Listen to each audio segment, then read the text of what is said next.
What's up, you guys, and welcome to the video. We are going over two really important things in this video. Number one is the reason why you clicked on it in the first place. We're gonna go over how to maintain and actually even build muscle while incorporating running into your program. Now, I've been a hypertrophy coach and a bodybuilding coach and a lifestyle coach for about 10 years now. I'm actually an educator in the fitness space on hypertrophy and strength training. I'm NASM and ISSA accredited as a mentor. We're talking about hybrid training, guys. It's hype, it's awesome. I personally love it, and a lot of you guys want to master it as well, so we're gonna go into that. Number two, I'm actually making an announcement today on what my next mini challenge is gonna be. If you're new to the series, go watch episode 1 to find out exactly what I'm doing. But part of this challenge is a bunch of mini challenges, and so I'm gonna be making my announcement of what my first mini challenge is. Without further ado, let's get started. My name is Brady.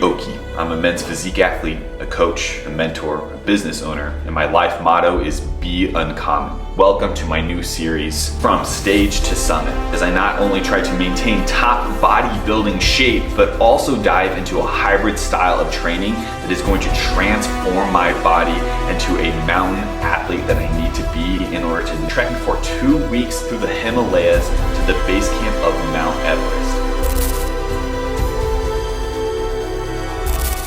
These are 4 principles you need to have on lockdown. This is true whether you're logging in just 10 miles a week or 70 miles a week. The first one might sound basic, but please don't overlook it. I will say number 3 and probably number 4 are like the most important ones. But number 1 is simple. It is consuming enough protein. And now let me be clear here. I coach a lot of hybrid athletes and people in that world, people who love running and lifting, and they always think they're eating enough protein, but they're really not. So real quick, I'm just gonna show my breakfast. This breakfast right here is 53 grams of protein. I have a chicken and reduced fat cheese egg white omelet with sourdough, toast, and avocado. 53 grams of protein. Now, I consume about 4-ish meals a day, and so if I myself am trying to consume over 200 grams of protein a day, which I am, then that means that every meal needs to be around that 50 gram of protein mark. That's an easy way to look at it for you guys. But how much protein do you really need? You'll hear that term like 1 gram of protein per pound of body weight. I think that's a really great place to start.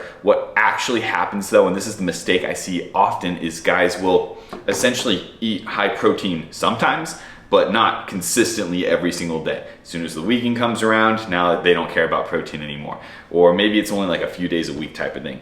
Every single day, guys, hit your protein. Weekend or not, it doesn't matter. Eating enough protein is going to help your body maintain that muscle mass as a worst case scenario. Ideally though, we'll even be feeling it enough with protein to be able to build muscle. That's gonna come later in this video. I'm gonna talk about exactly how to do that. Without the building blocks and without giving your body enough protein, and I would say a lot of protein, your body doesn't really have a reason or an ability to keep that muscle around, and you will inevitably get a runner's bod. How much protein really should you be having? What I like to do is, yes, look at your body weight. So for instance, if I'm currently like 185 to 190 pounds, I'm still trying to actually hit about 210 to 215 grams of protein. When I was pure bodybuilding, I was actually at 245 grams of protein a day, just to put it into perspective for you guys. What I like to do is get to that gram per pound of body weight and then up it a little bit, maybe 10% or so. I think that's a great place to start, but I would definitely not go under that. And then also just be aware you don't have to overkill it either. Like, you don't need to double your your body weight in pounds per gram of protein. That's not necessary. It's not gonna do anything extra, but I like to have like that base amount and then just a little bit extra just in case. And of course, you can always just DM me on Instagram if you want a little bit more like confirmation on whether your plan is good or not. I'm always gonna help out as much as possible, guys. We're heading to the gym here in a little bit. Today is back day and delts, which is honestly, dude, I'll be honest, like back used to be my least favorite thing ever, but ever since after the show, I've actually really enjoyed it. And part of the reason is our gym got a new back machine. It's kind of like a low row, and I just love it, and it feels great. I'm getting awesome back workouts, so suddenly I like back. But anyway, I want to reiterate, all these are really important, but I'm telling you, number 3 especially is like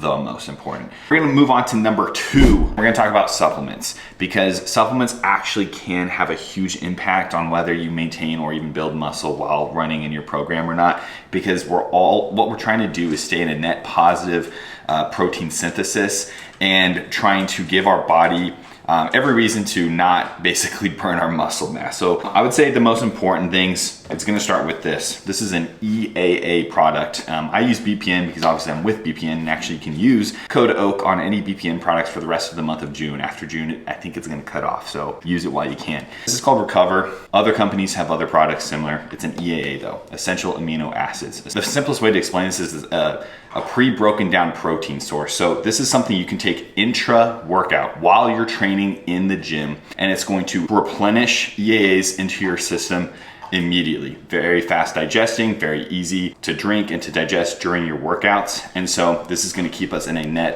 positive protein synthesis state. Basically, it's gonna help us maintain as much muscle mass as possible, and again, even build muscle so that we don't burn our muscle when we're training and running and doing all this other stuff. I have this every day. I wanna be clear, this is not a BCAA, a branch chain amino acid. Those are crap, they don't work, long story short. EAAs though are proven to work, and I take them every single workout. Another thing you can do, this is, I'm just being fully transparent here, this is not as important, but it definitely has some benefits to it. I take pre-workout. Pre-workout itself isn't gonna build muscle, and it's not gonna, you know, maintain your muscle mass while running, but what it can do is just give you really good workouts. And if you think about it, if you consistently have really good workouts, well, you're probably gonna build more muscle. So in a roundabout way, pre-workout can really help, but I would, as far as priority, not put this as high on the list. I like taking pre-workout and also pump product. I just love it. It makes my workouts better. I mean, I love training, I love the gym. This is gonna make it better. Heck yeah, I'm gonna take it. And back on really important ones though, this is for everyone, whether you're a hybrid athlete, a runner, weight trainer, strength trainer, whatever, like literally anyone, men, women, whatever, take creatine monohydrate. This one will actually have a huge impact on maintaining and building muscle while running in your program. Take 5 grams a day. Long story short, this is going to help you train at a higher intensity, which is extremely important when you're talking about activating high threshold muscle fibers, the ones that have the most potential for growth. And those are gonna be the first ones that you end up losing if you are running and not training and fueling properly for your workout. So this is gonna help combat that. I throw it in my pre-workout just out of convenience. You don't have to take a pre-workout as long as you take it sometime in the day. It does not matter at all, I promise. And lastly, a little bonus one, this is peak sleep. Don't take this pre-workout, don't take this intra workout either, but take this at the end of the day. It's just gonna help you sleep really well. I was skeptical about it because I just take melatonin and I think melatonin works great, but I started using this on prep and like, I'm just being serious guys, totally saved me, especially on prep, like your sleep starts to really suck. And I slept great. This is the prep I've had the best sleep ever. And I have to owe it to this because as soon as I started using it, it started to work. What's really cool about this is I get the chocolate flavor and I make like basically a chocolate, either like a cold chocolate milk or like a chocolate, like hot chocolate right before bed, just a little bit of water or milk, heat it up in the microwave. It tastes great. And then it's like a little treat before bed, help you sleep well. If you sleep well, guys, you will maintain and build more muscle, period. We're gonna smash this sesh, guys. I'm so pumped, let's do this. Before we head to the gym, I wanna announce our race, guys. The first mini challenge of many mini challenges that are leading to being prepared for Everest Base Camp. So I'm super excited for this, but Maddie and I, so both of us, not just me, but both of us, are doing a 25K trail race at elevation in Yellowstone National Park. It's technically on the outskirts of Yellowstone National Park. And that's coming up in roughly like 9 weeks or 9 weeks, might be 8 weeks now. I should probably look into that. 25K guys, that means it's gonna be about 15.5 miles, so more than a half marathon. Now my best half marathon time so far doesn't exist because I've never run one before. The farthest I've ever run, in fact, is actually 8 miles, and that was done over 3.5 years ago on a treadmill. This is like literally twice the distance I've ever run before, and like way longer than any distance I've run so far. So far on our training block, our longest run is 6 miles. It's gonna be over 6,000 feet in elevation. Right now, we're sitting at like 0 in Phoenix or whatever it is. So it's gonna be quite the hit to our lungs, and it's gonna be really good training because, hey, if I can't run at 6,000 feet, then I probably can't trek very well at 18,000 feet in the Himalayas. So all the running I'm doing right now, especially if you're following me on Instagram, you know our running routine and everything. It's all in training for this little mini challenge, and then it's all stacking on top. It's compounding on top of each other, and I'm doing this all while bodybuilding. So I'm loving life. It's awesome. It's gonna be a challenge, but it's gonna be a fun one, and you can follow us along. Also, a little sneak peek. I won't tell you everything. You'll have to wait till the next couple of videos, but we're going somewhere pretty cool next week for some training. Next week for some training. So stay tuned, guys. But right now we're on bodybuilding mindset. We got to go in there and smash some back, get huge, because I wasn't big enough at nationals, and we got to fix that. So let's do it.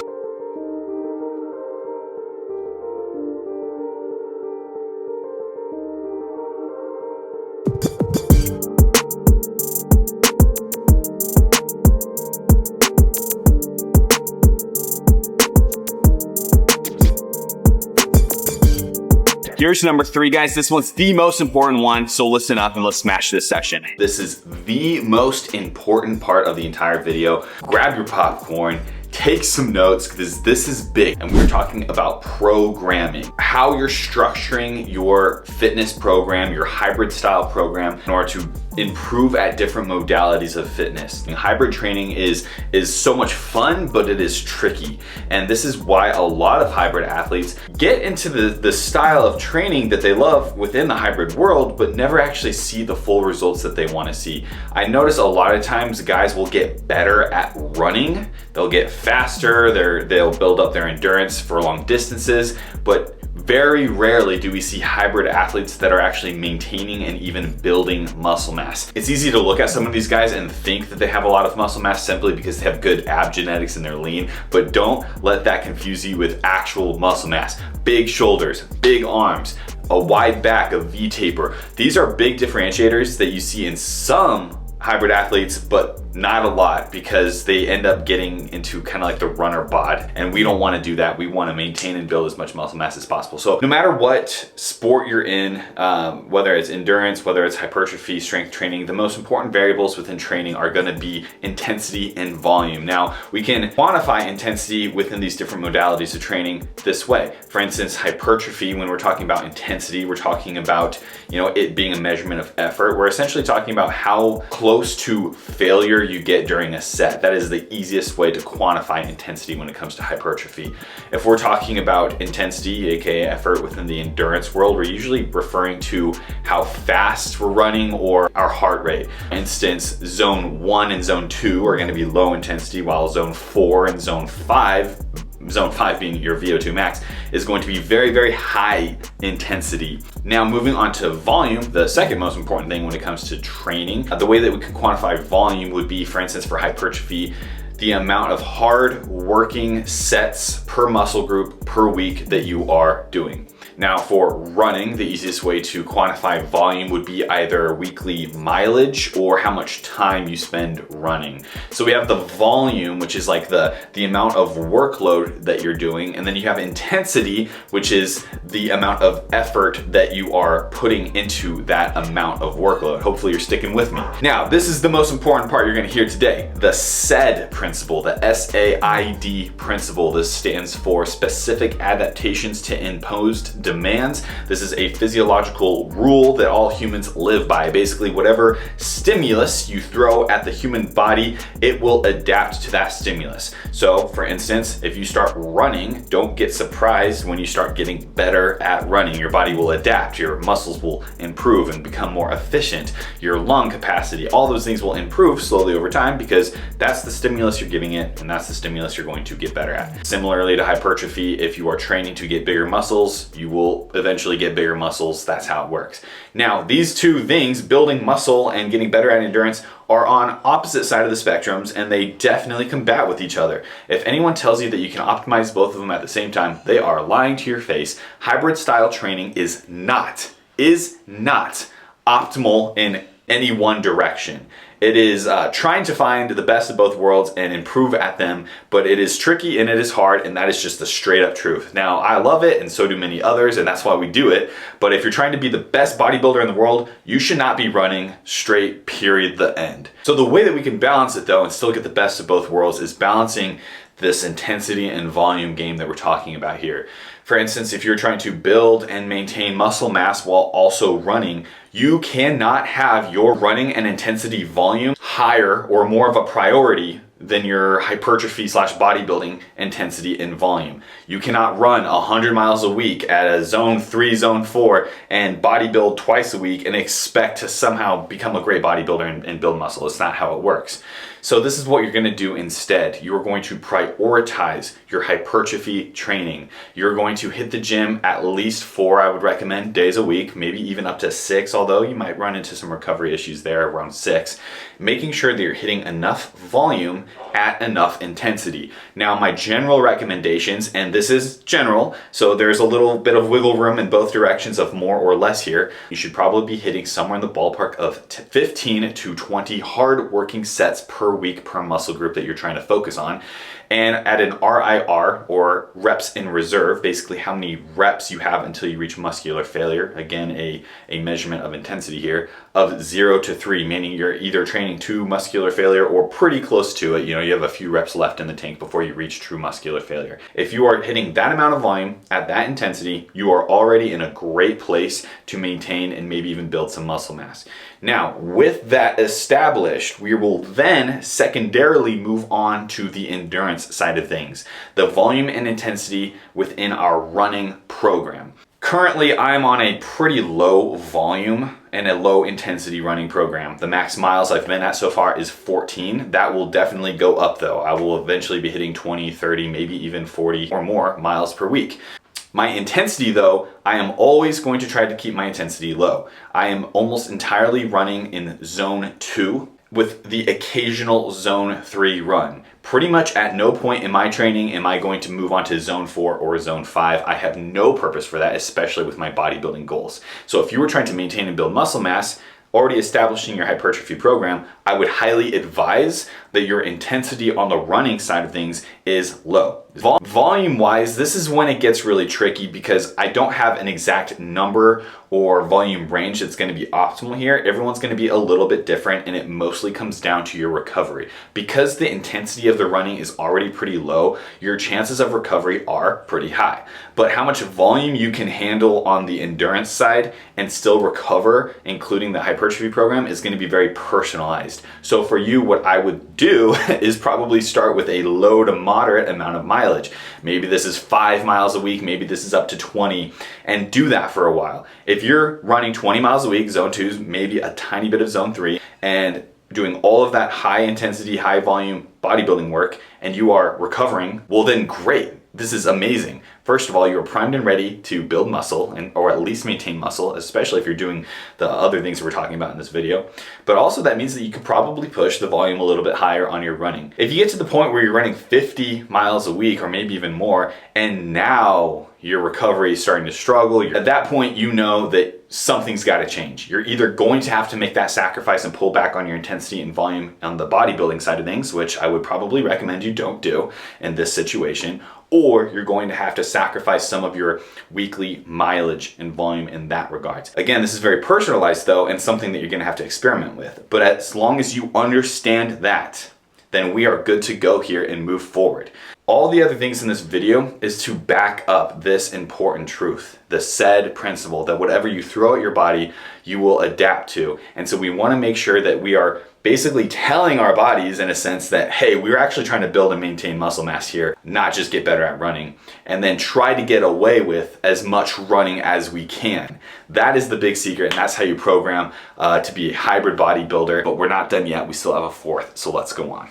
This right here is a pretty normal post-training meal that I would eat. And I've had this the last actually few days, the exact same thing. Rice, chicken, a little bit of broccoli, some Asian sauce. This is really high protein. It's at least 50 grams of protein. And that leads us perfectly into number 4, fueling correctly. Now this is different than supplementation, which we talked about earlier. I want you to think about it this way. Because like I explained in number 3, we are doing 2 combating modalities of fitness. They are constantly battling each other for which one gets to basically cause the most adaptations to your body. So if we can tip the scale in any way more towards muscle building rather than muscle loss, we need to do that. Because something about our bodies is that at all times we are both anabolic and catabolic. Anabolism and catabolism are happening at the same time, aka you're building muscle and losing muscle all at the exact same time. Now, people who grow muscle, it's because they are net more anabolic than they are catabolic. People who are losing muscle, like runners, a lot of the times,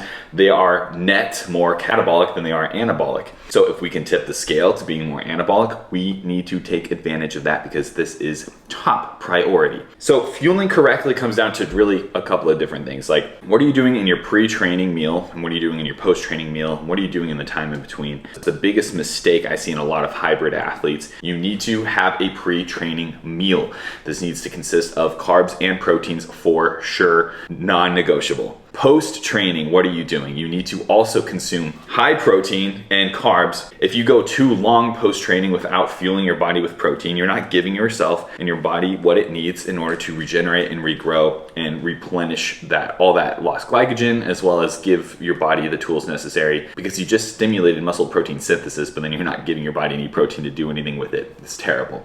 There's other things you can do on top of just making sure that your pre-training and post-training meals are good. I have a few products here that I love to use. These are Go bars from BPN. First of all, the taste, phenomenal. I love these. This is a high carb. In fact, it has 36 grams of carbs, 4 protein, 5 fat. So it is mostly carbs based. And then another thing is the Go gels. These actually have electrolytes in them, which is really helpful. But again, this is just another mostly carb source, a very fast digesting carb source. The reason why we utilize these specifically pre-run and also during your runs is because you're going and putting yourself in a situation where your body needs fuel. And if you don't give it the proper fuel, it's going to find something else to use for that fuel. Probably muscle mass. You don't want to lose muscle, so you have to fuel it correctly with other sources. So these are great for runs. I mean, honestly, you could do this before the gym as well, but a good old meal is gonna do the job. Also, we can tip the scale to being more anabolic. Those are the 4 things though, all 4 things that if you do it together, 3 again being the most important, but all 4, if you do them together, you can build and maintain muscle mass even though you're running and be a true hybrid bodybuilder. That's what it's all about. So hope this helps. Comment down below which one was the most helpful for you though. We're gonna wrap up the video there. Dude, I didn't even mention this, but last week we had an incredible week with the team.